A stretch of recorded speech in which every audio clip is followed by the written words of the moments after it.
I look to Anastasia Lin to continue the case for the proposition.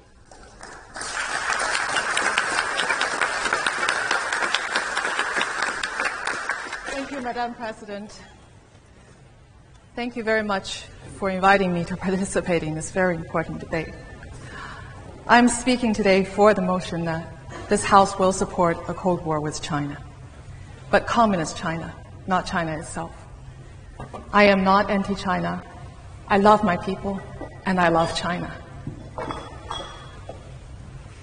When I left China when I was 13 years old to Canada, I continued my exploration in the culture's great literature, philosophy. And I know that by heart, that China's philosophical and cultural tradition does not necessarily set it against Western values. In fact, it is entirely possible for a strong and prosperous China to coexist with the West. Look at Taiwan, or look to history. For centuries, China embraced the Confucian outlook and was mostly an inward-oriented empire.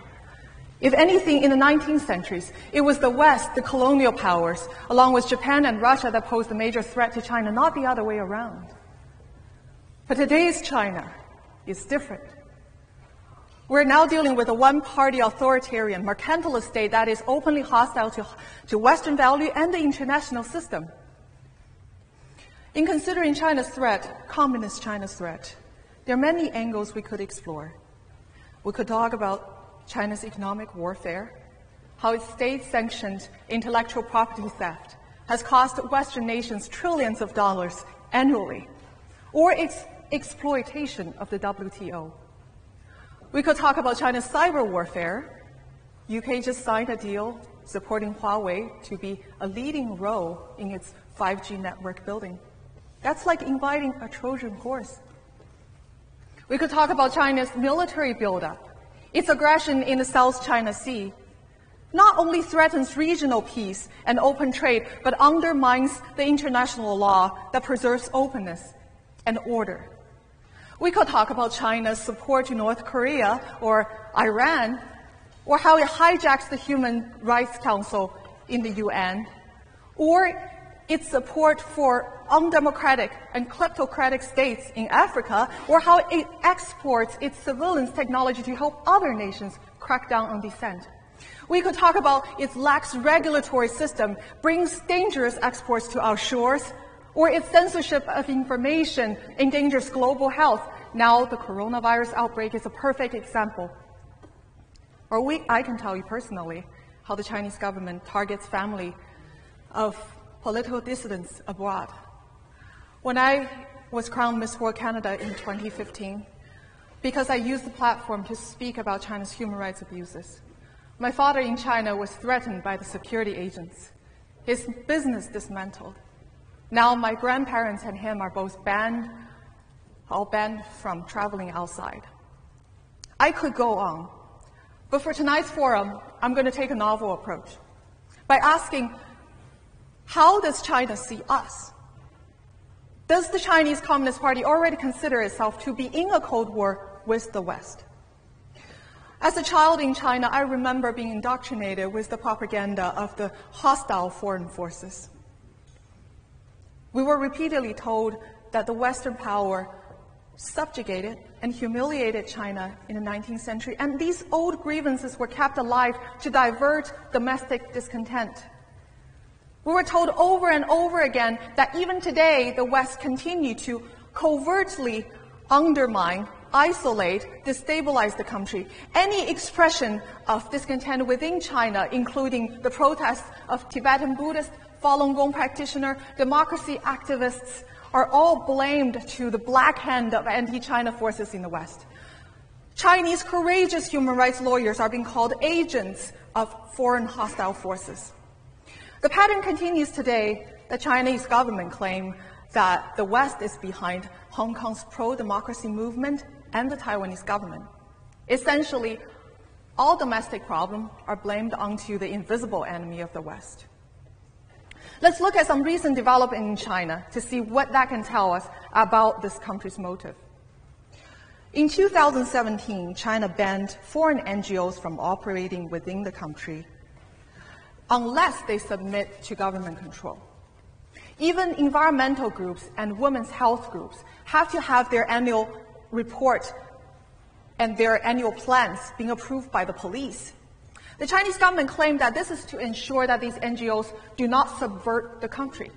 Now, why would the Chinese government worry that these foreign NGOs would do anything harmful to China? Perhaps because the Chinese control groups are doing exactly this in our countries. Beijing backed numerous front organizations, civil societies in Western society. These groups act as an extension to the party and state apparatus. They're oftentimes mobilized to influence local election results or policies in the West. These groups are controlled directly by the United Front Department and the Office of Overseas Chinese. But these connections are often concealed from the public. Now let's look at another example. In 2016, Chinese government banned the talk of democracy, universal human rights, rule of law in Chinese classrooms and curriculum. That is a clear signal that the Chinese Communist Party sees the Western value as a threat to its ideology and its view on the importance of indoctrinating its youth on the right political view. While Western ideas are not allowed into Chinese classroom, Western universities have ceded control of their own program to the Communist Party through Confucius Institute. The Confucius Institute presents itself as a non-profit language program, but is actually directly controlled by the Communist Party, including its propaganda ministry. A senior communist official has said that the Confucius Institute is an important part of China's overseas propaganda effort. Yet these institutes are embedded in hundreds of universities in the West, raising troubling questions on academic freedom and freedom of expression on university campuses. The story is similar in entertainment and media area. China obsessively censors the internet. It only allows a small number of foreign film into the country each year, carefully screened, carefully edited. Even children's animated film like Zootopia is attacked as Western propaganda. Now, the situation in the West is vastly different. New York Times, Washington Post, Wall Street Journal, Telegraph, these papers all run paid news supplements from China Daily, a communist mouthpiece. Companies with deep ties with the Chinese Communist Party are now buying or entering joint ventures with major Hollywood studios, creating strong financial incentive for self-censorship. Chinese companies already own some of the biggest movie theater chains in the West. Now they get to control what the Western audience get to see or not to see, what is getting to produce, what not. It's increasingly unlikely that we will see a film that is produced about the Cultural Revolution, the Tiananmen Massacre, Tibetan, Falun Gong, or Uyghurs in the Hollywood. Now, one may say that our democratic and open Western values are more resilient than China's brutal authoritarianism. I wish that were true, but it isn't. Lured by self-interest, our institutions are proven all too willing to give up human rights and free speech. Western companies know that their technology are helping the Chinese government to surveil its own system through an infamous social credit system. Yet they still deal with them. We all know that Huawei's 5G technology is a Trojan horse that will affect our future, our children's future. But yet, we just signed a deal with them. Our values are already compromised. Our way of life is already conceded. But let me remind you that the human rights atrocities, the injustice that are happening within Chinese border cannot be contained. It will bleed out to every silent bystanders in the world. And the coronavirus outbreak is a perfect example of that. On December 1st, Chinese government has already discovered the first case of coronavirus in Wuhan. Yet the local officials spent the first period of time suppressing the news, arrested 8 courageous doctors for, quote, spreading rumor and destabilized the society. The local government even went as far as hosting 100,000 people to a public Chinese New Year dinner, just to show that Wuhan is as prosperous as ever and as safe as ever. This is reminiscent of what happened in Chernobyl. The Soviets did not admit the nuclear accident until Sweden had picked up its fallout and threatened to report it to International Atomic Energy Agency. The Chinese government did not reveal the virus and report about or confirm the virus outbreak until the first overseas case was detected in Thailand. One may ask, why did the Chinese officials take such a risk? The mentality of Chinese Communist officials is that they are willing to gamble on human life in the sake of their own rule. And this mentality is the same from the smallest town to the central government in Beijing. The sole purpose for Chinese Communist Party is to stay in power, disregarding the cost of human life. There are many doctors, courageous doctors and nurses, using different channels to try to tell the world the truth about the outbreak.